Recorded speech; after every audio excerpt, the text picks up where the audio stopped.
안녕하세요. 오늘은 지난 시간에 이어 송미인곡을 살펴보는 마지막 시간입니다.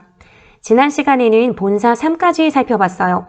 지난 시간의 내용은 임을 그리워하고 보고 싶은 을녀가 임의 소식을 듣고 싶어서 산에도 가보고 물가에도 가보는 내용이었습니다. 하지만 산에 올라갔을 땐 구름과 안개가 시야를 막아서 소식을 알 수가 없었고, 물가에 갔을 때는 바람도 불고 물결도 막 크게 일렁일렁거리면서 배도 뜰 수 없는 상황이었죠.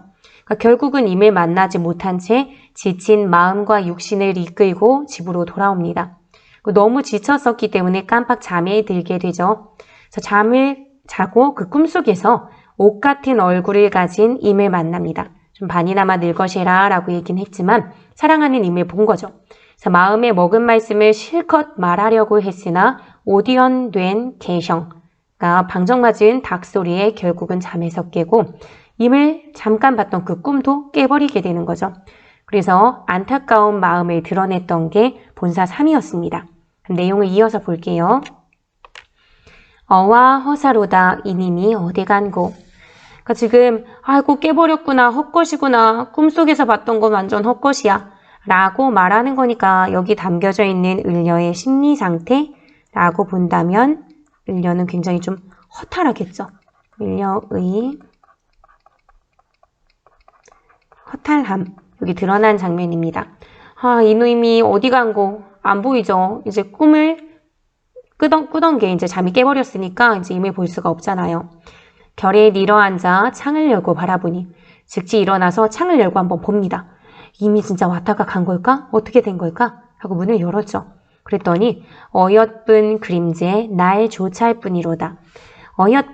어엿부다라는 것은 작년에 우리가 중세문법 배우면서도 살펴봤던 단어인데요. 어엿부다 하면 불쌍한 거죠. 그러니까 문을 열고 이미신가? 하고 봤는데 불쌍한 그림자만 나를 따르고 있어. 이 불쌍한 그림자, 누구 그림자예요?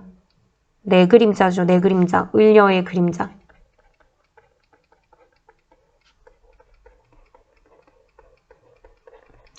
임을 그리워하지만, 그래서 임이 혹시라도 왔다 갔을까? 라고 하는 진짜 일말의 기대가 좌절되면서 눈앞에 어릉어릉거리는 건 그냥 내 그림자인 것 뿐이에요. 자기 자신이죠. 그러니까 그 허탈함이나 어떤 안타까움이 더 강해지겠죠. 뭐야, 내 그림자잖아. 뭐 이런 거. 허탈감.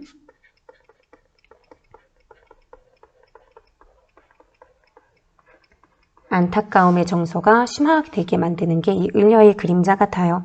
내용을 이어서 보면 차라리 시어디어 나궐이나 되야이셔.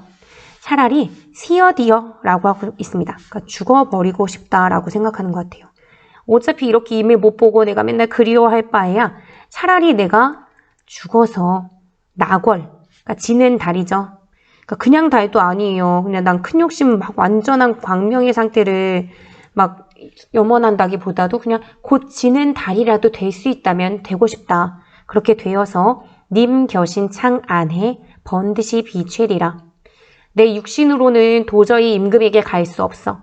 그렇다면 차라리 죽어서 저 지는 달빛이라도, 그러니까 온전한 달이 되는 것은 허락하지 않는다면 지는 달이라도 되어서 임이 계신 창으로 내가 가서 임을 보고 싶다라고 얘기하죠. 좀 안타까운 마음이 좀 느껴집니다. 그러니까 이 부분 죽어서라도 임에게 가고픈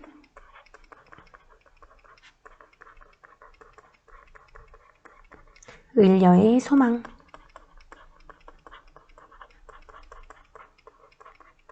을녀의 바람. 이런 게 잘 담겨있는 부분이 여기라고 볼 수 있을 것 같아요.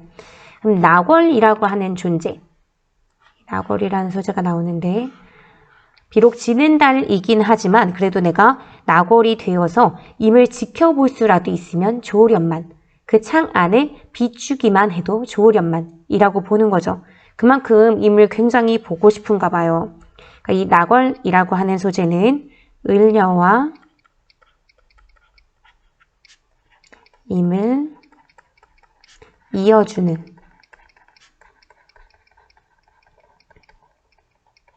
매개체다 라고 볼 수 있겠죠. 하지만 그냥 멀리서 바라보다가 사라지는 존재죠. 이런 지는 달이라고 얘기했으니까. 그렇기 때문에 어떻게 보면 임과 나는 정말 만날 수 없어 라고 하는 절망감도 사실 같이 느껴지기도 합니다. 이어주는 매개체이기는 하지만 멀리서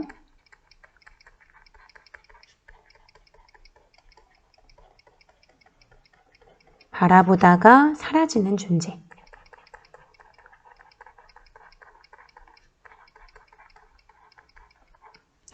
그렇기 때문에 만날 수 없으리라는 임과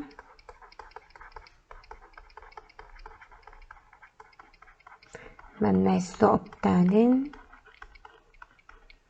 절망감, 을려의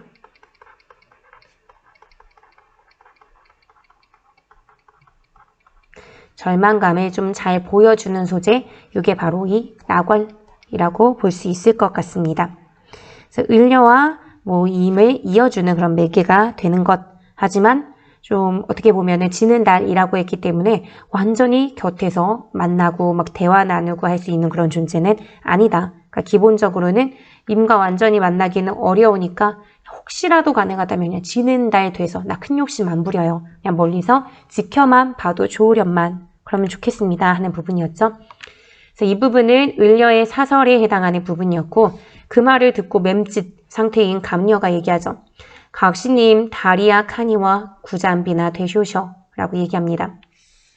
달은 지금 이제 나궐이라고 하는 이 소재를 받아서 그대로 얘기하는 걸 건데 각시님 달이야 카니와 달은커녕 구잔비 구준비나 되소서라고 하면서 달보다는 그래도 차라리 될 거라면 구준비가 되는 게 낫지 않겠습니까? 라고 대답하면서 마무리가 됩니다. 그러니까 여기 지금 차라리 구준비가 되라. 구준비는 그치지 않고 굉장히 계속 내리는 비를 얘기하잖아요. 그러니까 그런 비가 되라고 하면서 감녀가 말을 마무리 짓는 것으로 내용이 끝이 났습니다. 지금 약간 정리된 게 정신없어 보일 수는 있긴 한데요. 어쨌든 지금 상태로 보자면 나궐이라고 하는 존재는 을려와 임을 이어주는 매개체라면 지금 구준비도 사실 이렇게 을려와 임을 이어주는 매개체의 의미를 갖는 것은 동일하죠. 그러면서도 조금 다른 느낌은 있어요. 이렇게 구준비 하면은 비, 눈물 이런 정서를 좀 떠올리잖아요. 그래서 구준비라고 했을 때는 을려의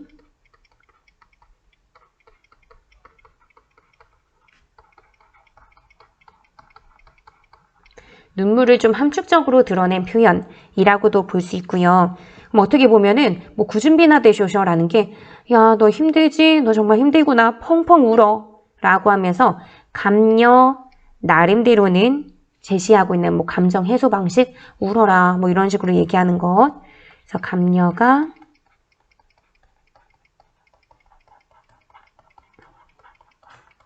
제시하는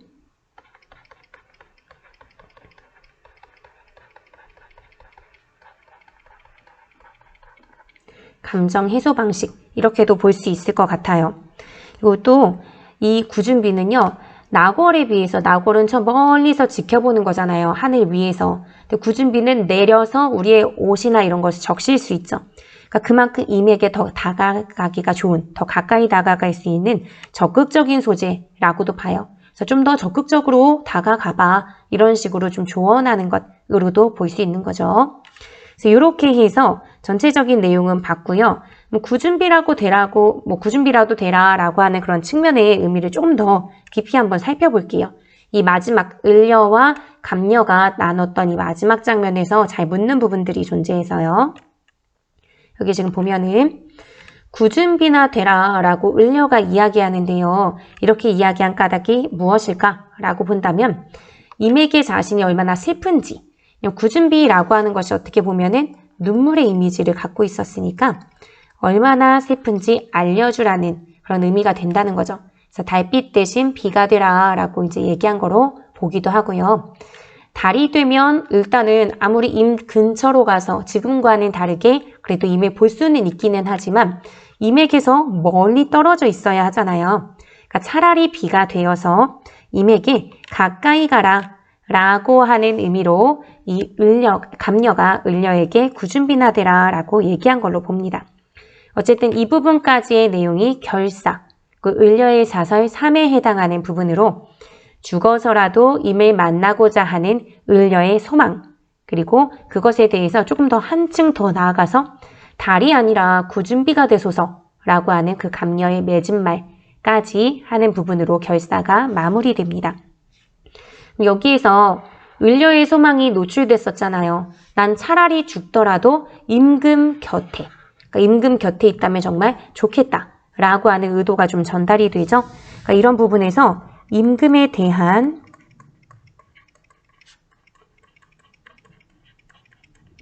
일편단심,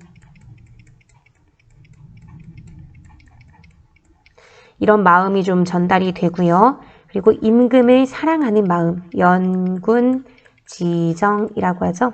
연군지정의 마음이 드러나요.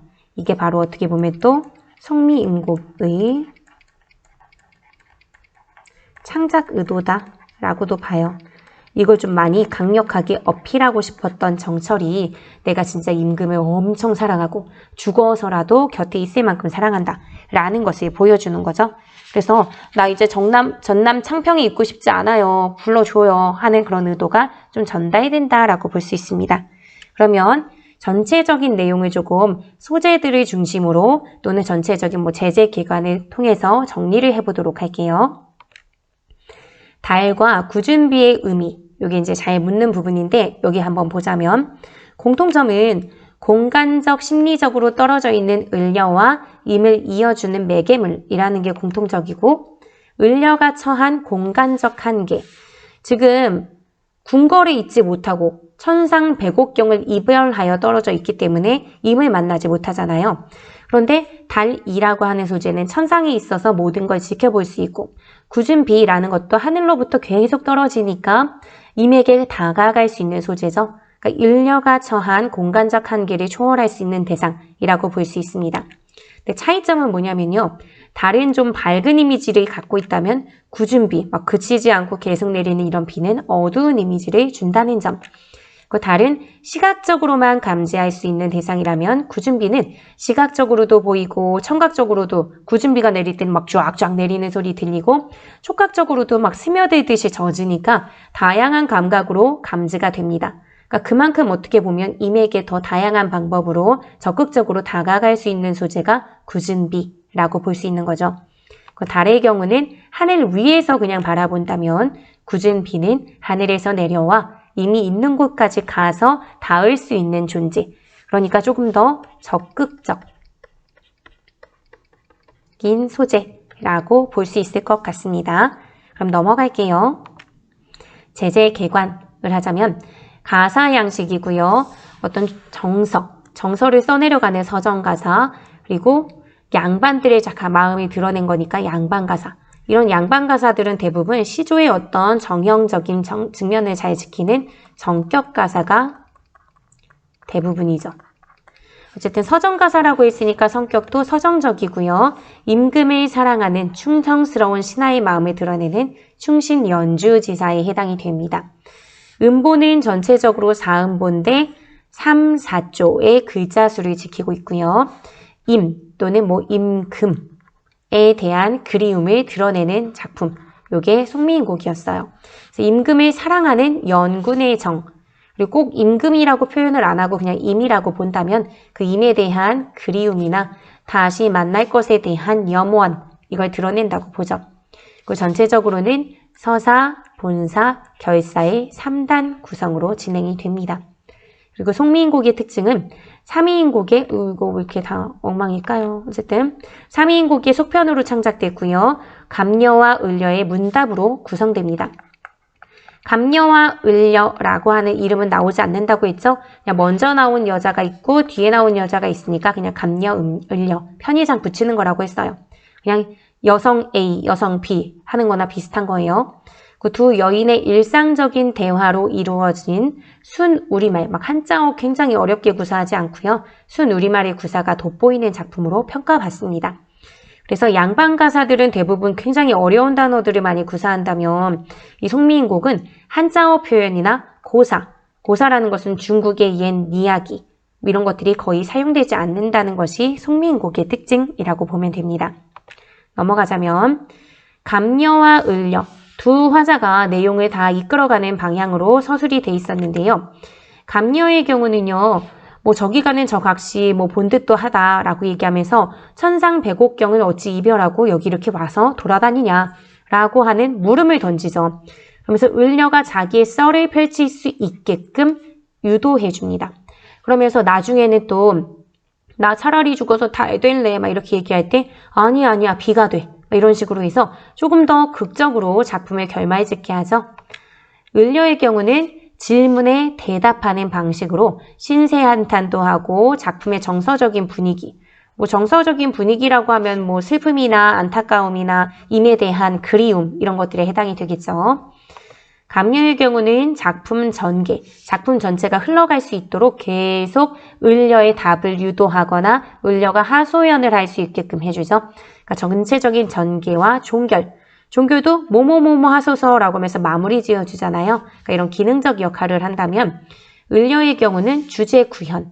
여기서의 주제는 뭐겠어요? 임에 대한 사랑, 충신연주지사에 대한 걸 거고 이런 걸 구현하기 위한 중심 역할을 하는 게 을녀였습니다. 감녀의 경우는 중심적인 내용을 전달하는 건 아니지만 그걸 이끌어낼 수 있는 보조적 역할을 해준다면 을녀의 경우는 작가인 정철의 처지를 대변하는 중심 화자로서 기능합니다. 그래서 감녀와 을녀는 모두 다 이런 구조에서 문답하거나 대화하는 구조에서는 나름의 역할로 꼭 필요했었죠. 그러니까 작가의 의도, 나 불러주세요. 막 억울한 사연 얘기하고 싶고 나 불러달라 얘기하고 싶은데 이미 3인곡에서 다 혼자 다 쭝얼거렸어. 그렇기 때문에 말 못하고 할까 말까 할 때 감녀가 물어봐 주는 거예요. 그래서 을녀는 얘기할 수 있었던 거죠. 그러니까 작가의 의도를 효과적으로 드러내기 위해서 감녀와 을녀는 만들어낸 거죠. 실질적인 정철 그 자신은 아니잖아요. 그러니까 의도를 효과적으로 드러내기 위해 설정된 인물이다 라고 볼 수 있었습니다. 넘어가서 나궐과 구준비 이것도 마지막 부분에 나와 있는 소재죠. 감녀는 나궐이 된다고 했어요. 근데 을녀는 나궐이 된다고 했는데 감녀의 경우는 나궐 되지 말고 구준비 되세요 라고 얘기했었죠. 나궐의 경우는 지는 달이잖아요. 또 구준비는 오랫동안 내릴 수 있어요. 조금 더 지속성이 있는 거고요. 그리고 나궐의 경우는 멀리서 임을 바라보다가 지는 달이니까 사라져버리는 존재예요. 꼭 지는 달이라고 안 해도 달이라고 하는 것은 밤이라는 시간적인 그런 측면만 제한되게 떠있는 존재잖아요. 그래서 임과 함께 할 수 없는 화자가 느끼게 되는 슬픔과 절망감도 사실 나궐이라는 말 자체, 지는 달이라는 말 자체에 이미 포함이 되어 있습니다. 근데 구준비의 경우는 임의 옷을 적실 수 있기 때문에 임과의 거리를 굉장히 가깝게 밀착시킬 수 있는 존재죠. 그러면서도 눈물을 연상하게 하니까 그립고 애타는 마음을 임에게 전달하는 그 간절함, 이게 잘 표현이 됩니다. 그래서 나궐의 경우는 좀 화자의 태도하고 연결해보자면 좀 수동적이고 소극적이라면 구준비 같은 경우에는 좀 능동적이고 적극적으로 임에게 다가가는 모습을 보이죠. 어쨌든 전통적인 여성의 모습은 좀 순종적이거나 얌전하고 소극적인 거라면 이 을녀는 내가 임에게 완전히 달려갈 거야 이렇게 막 전투적으로 막 얘기하기가 어려우니까 감녀라는 존재가 대신 얘기해주고 을녀는 그 을녀 자신의 고상함은 유지할 수 있게 됐죠. 그러면 그 다음으로 넘어갈게요. 이렇게 원래 정철은 실제 남성 화자인데도 불구하고 여성 화자를 내세우기도 했죠. 이런 식의 시는 은근히 꽤 많아요. 이런 사대부 문학에 대해서 그 특징을 좀 정리해보자면 정치적으로 실패한 신하가 임금에게 이미 조금 어떻게 보면 신하 입장에서는 배신이야. 막 선조거나 완전히 다 실드 쳐줄 줄 알았는데 안 그랬거든. 그래서 거기에 분노나 울분의 마음도 인간이니까 사실은 있었을 거예요. 근데 대상이 임금이잖아요. 그러니까 이거를 직접 다 토로하거나 하는 것은 사실상 불가능합니다. 그렇기 때문에 버림받은 불행한 궁중 여인인 척 하는 거죠. 그래서 여인이 되어 돌아보지 않는 임금을 그리워한다는 은유, 그러니까 좀 커다란 비유처럼 그렇게 만들어냅니다. 그래서 이것은 불행한 여성을 상상 속에 설정함으로써 실제로는 그런 여성이 아니니까 상상 속에 설정한 거고요. 그럼으로써 자신의 비극적인 심정을 대리로 대신해서 여기서는 을려가 정철의 어떤 비극적인 심정을 대신해서 발산하는 거겠죠. 그래서 이런 방법을 취하는 게 여성 화자를 내세운 사대부 문학의 특징인 거예요. 그래서 군신, 임금과 신하라는 그런 사회적, 정치적인 삶과 남녀 관계라는 개인적, 심리적 삶이 복합돼서 연결짓는 거죠. 그래서 문학적인 우의, 빗대어 표현하고 돌려 말한다 라고 볼 수 있습니다. 넘어갈게요. 우리 전체적인 내용을 배우기에 앞서서 작품의 상호 텍스트적인 맥락 또는 시대 상황적인 맥락 이런 것도 살펴보자고 했는데 시대의 배경과 관련된 거는 선생님이 수업하면서 어떤 소재가 동인으로 볼 수 있을지 그렇다면은 화자는 어떤 태도를 취하는지 또는 그런 상황 속에서 정철의 창작 의도는 무엇일지 이런 건 다 봤었어요. 그게 이제 시대 상황에 대한 그런 사회 문화적인 배경을 고려한 거라면 이번에는 상호 텍스트적인 맥락을 고려해 볼게요. 텍스트는 보통 이제 문학에서는 그냥 하나의 작품이라고 생각하면 되고 상호라고 하는 게 가능하려면 2개 이상이어야 되죠. 2개 이상의 작품이 서로에게 좀 연결고리가 되어서 해석의 범위를 확장시키고 해석을 좀 풍요롭게 하는 데 도움이 되는 그런 것들과 연결해서 해석하는 걸 상호 텍스트적인 맥락을 고려했다라고 하거든요. 근데 송미인곡 같은 경우에는 먼저 3인곡을 만들어냈었고 그러고 나서 뭔가 내 뜻이 관철되지 않는 것 같으니까 3인곡의 속편이라고 해서 송미인곡 이렇게 쓴 거였거든요. 그러니까 이 3인곡을 한번 볼게요. 이 노래는 송강이 50세 되던 해에 조정에서 논척을 받아 4년간 전남 창평으로 내려가 불우한 생활을 하고 있을 때 자신의 처지를 드러낸 것이다. 요거는 앞서서 얘기했던 부분이죠. 불우한 처지. 자기가 지금 정치적인 측면에서 당파 싸움에 동인에게 밀려서 이렇게 가 있었던 그런 측면을 반영했다라고 얘기를 했었어요. 그래서 그것과 함께 뛰어난 우리말 구사와 세련된 표현으로 속편인 송미인곡과 함께 가사문학의 최고 걸작이라고 뽑힌다라고 합니다. 자신의 처지도 잘 드러냈고요. 충성된 신하가 임금의 연모, 그러니까 이건 임금을 사랑하는 거죠. 그런 형식의 이 노래는 서정적 자아의 목소리를 여성으로 택함으로써 여성이 뭔가 눈물 짓거나 슬퍼하면 남성이 눈물 짓거나 슬퍼하는 것보단 조금 더 위로해주고 싶고 그런 면이 있죠. 꼭 남녀 차별적인 그런 측면을 떠나서 우리가 그냥 흔히 머릿속으로 상상할 때 더 좀 위로해주고 싶을 것 같아요. 그러니까 여성으로 택해서 더욱 절실한 마음을 표출하고 있죠.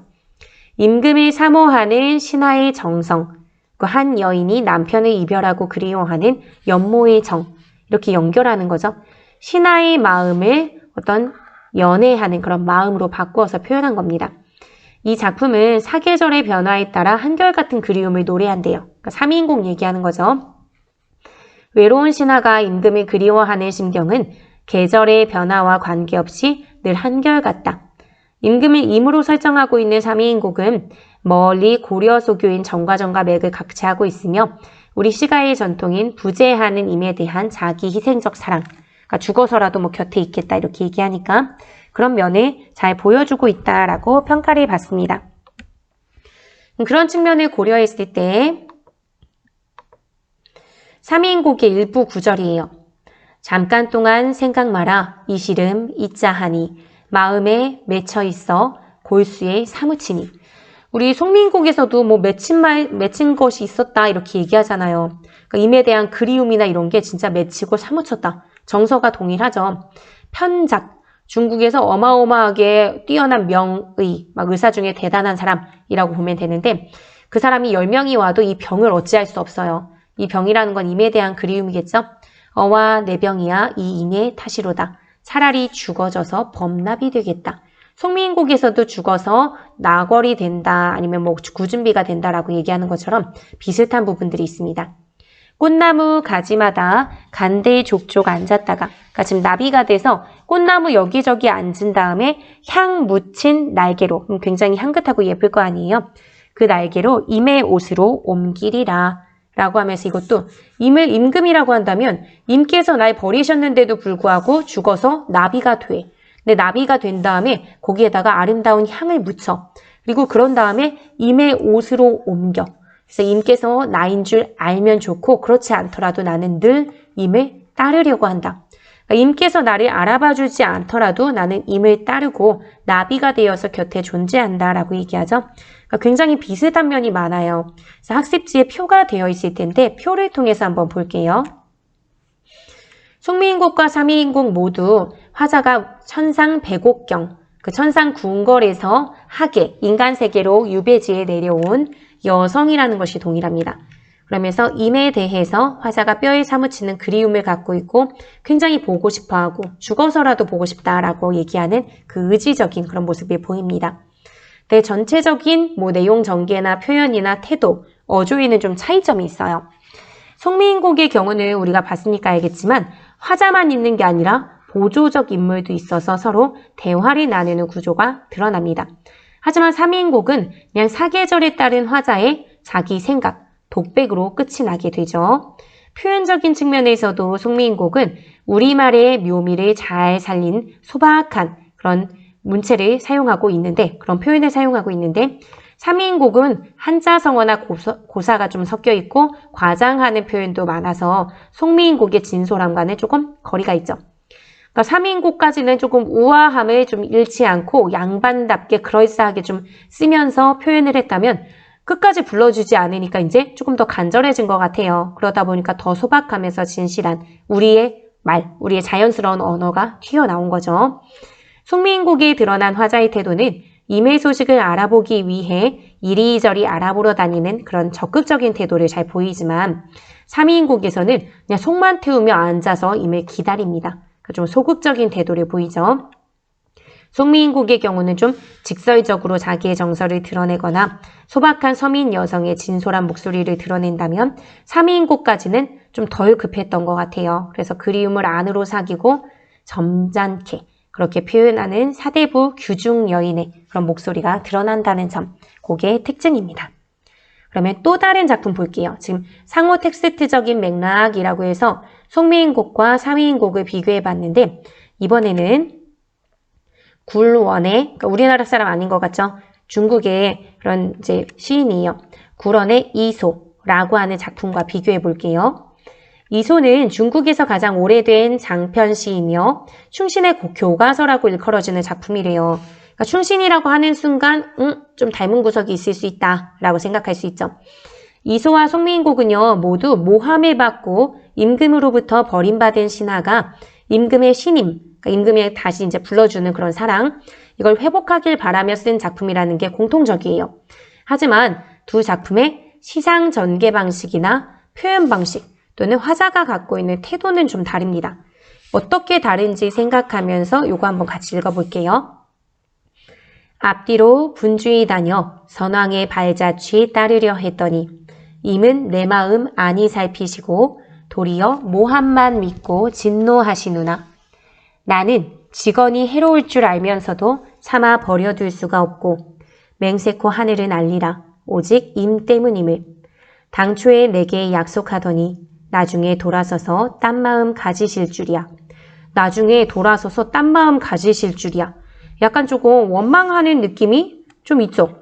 이거 임께서 딴 마음 가졌다는 거잖아요. 그럼 임에게 조금 책임을 돌리는 그런 느낌이 좀 있죠.